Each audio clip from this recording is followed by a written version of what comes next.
Hi guys, welcome to विद्यार्थी रोशन। This is वर्षा। तो start करते हैं हमारा पोयम अमांडा, जिसको लिखा है रॉबिन कैलन ने। सो अमांडा क्या है, कैसी पोयम है, ये सब हम देखेंगे। लेकिन पहले रॉबिन कैलन किस तरीके से लिखती है, किसके लिए लिखती है, वो जान लेते हैं। So here is our Robin Callan. Robin McNaught-Callan is an Australian author of books for children। यानी कि हमारी ये जो रॉबिन कैलन है, ये ऑस्ट्रेलियन है नेटिवली, यानी कि इनका जो देश है वो ऑस्ट्रेलिया है, और ये बच्चों की किताबें लिखती है। She writes children and young adult fiction।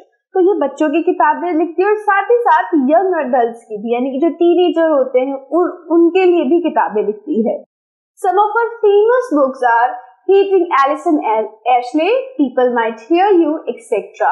तो इनकी यहाँ पे कुछ फेमस बुक्स भी दे रखी है जिनको आप पढ़ सकते हो और आपको ये जरूर अच्छी लगेंगी। In this poem, the poet Robin Callan says that a child should never be denied freedom। तो इस पोएम में हमारे रॉबिन कैलन ने क्या बात कही है कि कोई भी बच्चा हो, उसको उसकी फ्रीडम कभी भी नहीं छीननी चाहिए उससे। It deals with the upbringing of a small children, Amanda highlighting the struggle faced by the child। तो यहाँ पे वो बहुत ही अहम बातें कह रही है कि किसी भी बच्चे से, चाहे वो कितना भी छोटा क्यों ना हो, कितना ही ज्यादा मूडी क्यों ना हो, उससे उसकी फ्रीडम नहीं छीननी चाहिए। और ऐसा करके ये क्या कर रही है, बच्चों की स्वतंत्रता की बात कर रही है। तो स्टार्ट करते इस पोएम को, समझते हैं इस पोएम को। Don't bite your nails, Amanda. Don't hunch your shoulders, Amanda. Stop that slouching and sit up straight, Amanda। तो यहाँ पे अगर हम देखेंगे तो कोई एक ऐसा स्पीकर है, यानी कि स्टोरी में कुछ बातें कही जा रही है इस पोएम में कि अपने नाखूनों को दांत से मत काटो, अपनी पीठ को सीधी रखो, अपने दोनों शोल्डर्स को क्या करो, सीधा रखो, हंच मत करो, ऐसे कुबड़ो मत। तो ये सारे इंस्ट्रक्शन मिल रही है। नाउ नेक्स्ट देखते हैं। There is a languid emerald sea where the sole inhabitant is me, a mermaid drifting blissfully।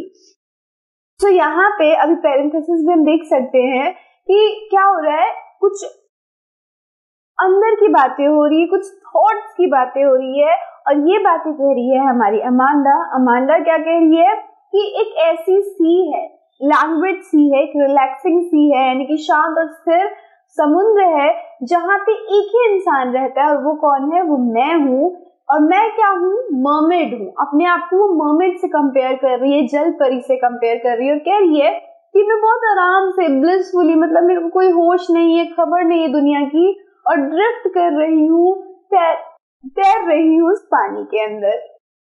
Did you finish your homework, Amanda? Did you tidy your room, Amanda? I thought I told you to clean your shoe, Amanda। Now again, वो thought जो है, वो जो imagination है, उससे बाहर आ चुके हैं हम, और देख रहे हैं कि फिर से इंस्ट्रक्शंस मिल रही है। और क्या क्या इंस्ट्रक्शंस मिल रही है कि क्या तुमने अपना होमवर्क कर लिया अमांडा, या फिर तुमने अपना रूम सही कर लिया जो कि बहुत ही अस्त व्यस्त था, या तुमने अपने जूतों को साफ किया अमांडा। तो ये सारे इंस्ट्रक्शंस दिए जा रहे हैं, ये सारी चीजें बताई जा रही है अमांडा को। अगेन हम देख रहे हैं नेक्स्ट स्टैंजा में कि अमांडा अपनी दुनिया में खो गई है और क्या सोच रही है। I am an orphan roaming the street, I pack in soft dust with my hushed bare feet, the silence is golden, the freedom is sweet। तो यहाँ पे हमारी जो अमांडा है, वो अपने इमेजिनेशन में ये कह रही है कि मैं एक ऑर्फन हूँ, और मैं क्या कर रही हूँ, स्ट्रीट्स पे घूम रही हूँ, सड़कों पे घूम रही हूँ, और अपने पैरों से क्या बना रही हूँ, पैटर्न्स बना रही हूँ, आकृतियां बना रही हूँ। और यहाँ पे फिर उसने क्या बात की है, साइलेंस इज गोल्डन, यानी कि मेरी जो चुप्पी है वो स्वर्ण है। सबसे ज्यादा उसको क्या मायने रखता है, उसकी चुप्पी, उसकी शांति। और फिर फ्रीडम को उसने तुलना की है मीठा से, कि फ्रीडम मेरे लिए क्या है, मीठा है, मेरे को फ्रीडम बहुत ही ज्यादा प्यारा है। नेक्स्ट स्टेंजा कहता है, don't eat that chocolate Amanda, remember your acne Amanda, will you please look at me when I am speaking to you Amanda. Now again यहाँ पे जो पेरेंट है, जो इन्हें डांट रही है अमांडा को, कहती है कि चॉकलेट मत खाओ, तुम्हें तुम्हारे मुंह से जो पिंपल्स होते हैं याद है ना, क्या तुम मुझे देखोगी जब भी मैं तुमसे बातें कर रही हूँ? क्योंकि अमांडा क्या करती है, वो जो भी उसके पेरेंट्स उससे बात कहते हैं तो उनके सामने देखती नहीं, उनको आंखों में आंखें डाल के नहीं देखती है। और कई बार इसके पेरेंट्स को ऐसा लगता है कि ये क्या कर रही है, अनसुना कर रही है इसकी बातों को, तो इस वजह से कहते हैं कि आंखें हमसे आंखें मिलाओ, हमें देखो, और जब भी तुमसे कोई बात करे तो उनकी आंखों में आंखें डालकर देखो। तो यहाँ पे बहुत सारे इंस्ट्रक्शंस दिए जा रहे हैं अमांडा को रिगार्डिंग कि किस तरीके से उसे बिहेव करना चाहिए, किस तरीके से उसे अपना काम करना चाहिए, और यूं कह सकते हैं कि किस तरीके से उसे दिखना चाहिए। क्योंकि आप देख सकते हो कि चॉकलेट खाने से मना किया जा रहा है, और क्यों? ताकि उसको मुहासे ना आए, पिंपल्स ना आए। नेक्स्ट देखते हैं इसके ऊपर क्या प्रतिक्रिया है हमारी अमांडा की। सो अमांडा कहती है, I am Rapunzel, I have not a care, life in a tower is tranquil and rare. Tranquil का मतलब peace, calmness. I will certainly never let down my bright hair. So we all know about the story of Rapunzel. कि Rapunzel कौन थी? Rapunzel एक princess थी जिसको tower में बंद कर दिया गया था। तो ये वाली जो स्टोरी है उसकी खुद को नायिका समझती है ये अमांडा कि मैं Rapunzel हूँ और मुझे इस दुनिया की कोई केयर नहीं, मैं केयर फ्री हूँ। और मैं कहाँ रहती हूँ? टावर में रहती हूँ, एक मीनार पे रहती हूँ, और मेरी जो लाइफ है वो क्या है, बिल्कुल काम है, शांत है, और बिल्कुल मैं क्या हूँ, किसी से मेरे को कोई वास्ता नहीं है। और मैं अब क्या करूँगी, मैं अपने बालों को भी किसी के लिए नीचे नहीं लहराऊंगी कि उन बालों पे चढ़ के वो मेरे तक पहुंच पाए।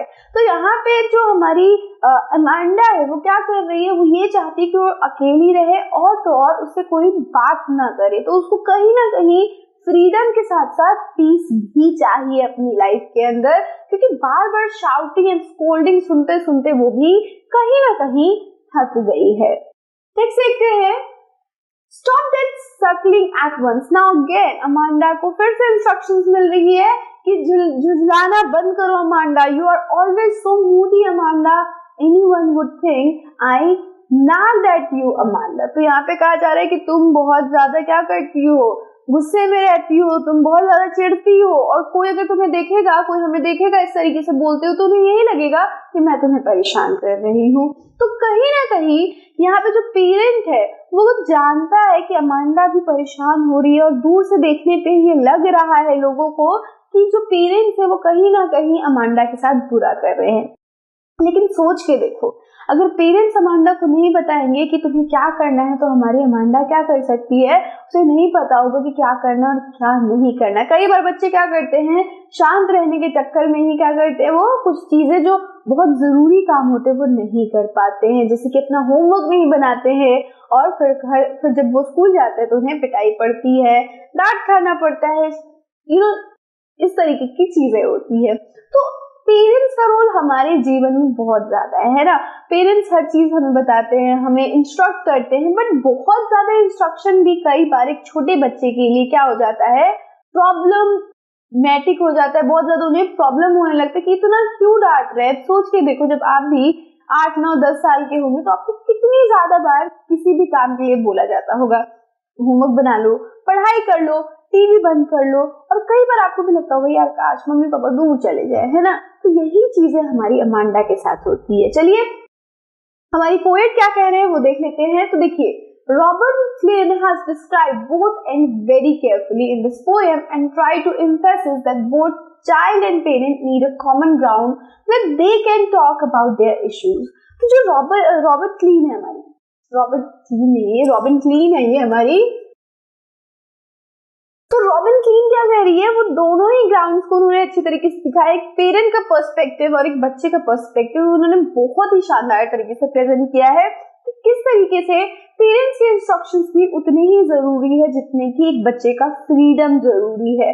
और कहीं ना कहीं माता पिता को बच्चों के साथ भी एक बात संवाद रखना चाहिए कि वो ऐसा क्यों कर रहे हैं, बार बार क्यों उन्हें डांट रहे हैं, बार बार कोई काम करने के लिए क्यों कह रहे हैं, ताकि बच्चे समझ पाए कि पेरेंट्स क्या चाहते हैं। लेकिन साथ ही साथ हमारी जो रॉबिन क्लीन है वो क्या एम्फसाइज करती है, she emphasises this by the poem and points that child should never be denied of their freedom दो थ्रू अमांडास इमेजिनेशन। और साथ ही साथ वो ये भी कहना चाहती है कि देखो तुम बच्चों को इंस्ट्रक्ट कर रहे हो, तुम्हारे ऊपर ही जिम्मेदारी है, पेरेंट्स के ऊपर ही जिम्मेदारी होती है बच्चों को बड़ा करने की, उनको सोसाइटी की वैल्यूज और रूल सिखाने की, लेकिन साथ ही साथ आप उस बच्चे से उसका फ्रीडम, उसकी स्वतंत्रता मत छीनो। बट आप देख सकते हो कि अमांडा की जो इमेजिनेशन है वो काफी एक्सट्रीम में, बहुत ज्यादा हद से बढ़ के इमेजिनेशन वो करने लग जाती है। एक बार तो वो ऑर्फन होने की बात कह देती है कि काश मैं ऑर्फन होती। लेकिन सोच के देखो, ऑर्फन होना कितना बुरा है, और ये जो सबसे बुरी चीज, हम में से कोई भी नहीं चाहता कि किसी के साथ ऐसा हो, तो ये चीज अमांडा अपने लिए सोचती है। तो कितनी ज्यादा उसको प्रॉब्लम हो रही है अपने पेरेंट्स के साथ कि वो ये चाहती है कि दुनिया में उसके लिए कोई भी ना रहे, है ना। तो ये चीजें रॉबिन क्लेन हमें दिखाना चाहती है कि बच्चे भी कई बार परेशान हो जाते हैं, और इस कदर परेशान हो जाते हैं कि वो ये नहीं चाहते कि उनके साथ कोई रहे भी। नेक्स्ट क्या कहता है, surely parents are responsible for child's upbringing but that should not make child feel trapped. Parents की जिम्मेदारी है, पूरी जिम्मेदारी है कि बच्चों को बड़ा करना, उनको सोसाइटी के अंदर acceptable banana, rules and antique शिष्टाचार सिखाना, ये सारी चीजें पेरेंट्स की जिम्मेदारी है। लेकिन उन्हें इतना ज्यादा उन चीजों को बच्चों पे नहीं थोपना चाहिए कि कई बार बच्चे क्या करने लगते हैं, ट्रैप्ड फील करते हैं, पिंजरे में बंद पाते हैं खुद को। तो इतना भी ज्यादा ये सारी चीजें बच्चों पे नहीं थोपनी चाहिए। एक डेमोक्रेटिक माहौल बना के रखना चाहिए, एक स्वतंत्र माहौल बना के रखना चाहिए, जहाँ पे बच्चे खुद की बात भी रख सके और खुद की मर्जी का भी काम कर सके। सो लिटरेरी डिवाइस देखते हैं हम, लेकिन उससे पहले हम राइमिंग स्कीम की बात कर लेते हैं। तो राइमिंग स्कीम की अगर हम बात करें तो पूरी की पूरी जो पोएम है, फर्स्ट, थर्ड, फिफ्थ और सेवेंथ स्टैंजा, वो सब क्या है, यस, बोली जा रही है, वो कॉन्वर्सेशन है, तो वहां पे आपको राइमिंग नहीं देखने को मिलेगी। अमांडा जहां जहां इमेजिन कर रही है, जहां उसकी इमेजिनेशंस है, वो काउंट होगा, उसके अंदर आपको राइमिंग देखने को मिलेगी। तो देखते हैं, हमारे सेकेंड स्टैंजा पे चलते हैं और देखते हैं उनके इमेजिनेशन को। तो फर्स्ट इमेजिनेशन में वो क्या कहती है, there is languid emerald sea and then you can see कि लास्ट वर्ड सेकेंड लाइन की मी है and then blissfully। तो मी, सी, blissfully, ये तीनों ही राइम कर रहे हैं और सेम राइमिंग वर्ड है। तो हम लिख सकते हैं ए। फोर्थ पे चलते हैं। फोर्थ हमारा कहता है, फोर्थ का लास्ट वर्ड देख लेते हैं हम, street, speak and sweet, same rhyme के वर्ड्स है ये सारे। तो इनको हम डी दे सकते हैं और इस वाले स्टैंजा का हो जाएगा बी राइमिंग स्कीम। लास्ट जो हमारा स्टैंजा है जहाँ पे हमें राइमिंग देखने को मिल रही है वो है सिक्स स्टैंजा, और यहाँ पे अगर हम लास्ट वर्ड्स को देखें तो care, rare and hair, similar sounding words है। तो यहाँ पे हम सी की राइमिंग देख सकते हैं, है ना। So this is your rhyming scheme of this Amanda poem. कुछ खास ऐसी राइमिंग यूज नहीं की गई है। नेक्स्ट देखते हैं, नेक्स्ट लिटरेरी डिवाइस है यहाँ पे एलिटरेशन, जिसको हम क्या कहते हैं, repetition of same consonant, same sounding consonant. तो बहुत सारी जगहों पे इसका यूज हुआ है। इसका एक एग्जांपल है, stop that slouching and sit up straight. तो एस कॉन्सोनेंट का बार बार रिपीटेशन हमें देखने को मिल रहा है बहुत सारी जगहों पे। तो alliteration is used here. Next है रिपीटिशन। रिपीटिशन क्या होता है, वर्ड्स का रिपीटिशन, जब वर्ड्स रिपीट हो रहे हैं, और कैसे रिपीट हो रहे हैं, यस, बार बार आ रहे हैं। तो अगर हम देखें तो पूरा का पूरा पोएम में एक वर्ड बहुत बार आया है, वो है अमांडा।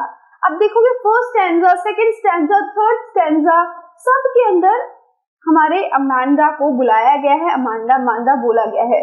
हर सेंटेंस में अमांडा का यूज हुआ है। तो रिपीटेशन ऑफ अमांडा या use of Amanda word. Next देखते हैं लिटरेरी डिवाइस एनाफोर। तो एनाफोर क्या होता है, repetition of word at starting of the one line, two line और मोर। तो दो लाइन से दो से ज्यादा लाइन्स में अगर सेम वर्ड का यूज हो रहा है तो उसको हम कहते हैं एनाफोरा, हमारा डिवाइस यूज हुआ है। तो आपने देखा होगा फर्स्ट लाइन में ही, don't bite your nails Amanda, don't hunch your shoulders. तो यहाँ पे हम डोंट दो सेंटेंसेस में, दो कॉन्सेक्यूटिव सेंटेंसेस में देख पा रहे हैं। तो एनाफोरा इज यूज्ड। तो नेक्स्ट देखते हैं, नेक्स्ट है हमारे पास मेटाफोर। मेटाफोर हमने जाना था कि a word or phrase for one thing that is used in place of another in order to show suggest that they are similar। तो यहाँ पे हम क्या कर रहे हैं, कंपैरिजन जब भी हम करेंगे ना तो उसको हम क्या कहेंगे, मेटाफर। और कंपैरिजन के अंदर भी हमें क्या करना होगा, लाइक और एज का इस्तेमाल नहीं करना है, क्योंकि लाइक और एज का इस्तेमाल करेंगे तो वहां पे क्या होगा, सिमिली आ जाएगा, है ना। तो मेटाफर में हम क्या करते हैं, सिंपली वर्ड्स को उठा के वहां पे डाल देते हैं। जैसे कि अमांडा ने खुद को रेपुंजल कहा, ऑर्फन कहा और मर्मेड कहा। I am Rapunzel, I am N orphan, I am a mermaid. तो यहाँ पे उसने क्या किया है, हमारी पोएट ने अमांडा के लिए मेटाफर का यूज किया है। So these are the literary devices जो कि इस पूरे चैप्टर में, इस पूरे पोएम में यूज हुए हैं। So this is all about this poem. हमने देख लिया, एक्सप्लेनेशन देखा, मीनिंग समझा ना, हमने लिटरेरी डिवाइस देखे। अब क्या बच गया, हमारे क्वेश्चन आंसर। तो क्वेश्चन आंसर हम करेंगे हमारे नेक्स्ट वीडियो में। So I'll see you in the next video. Till then, stay safe and keep learning with us. Bye bye.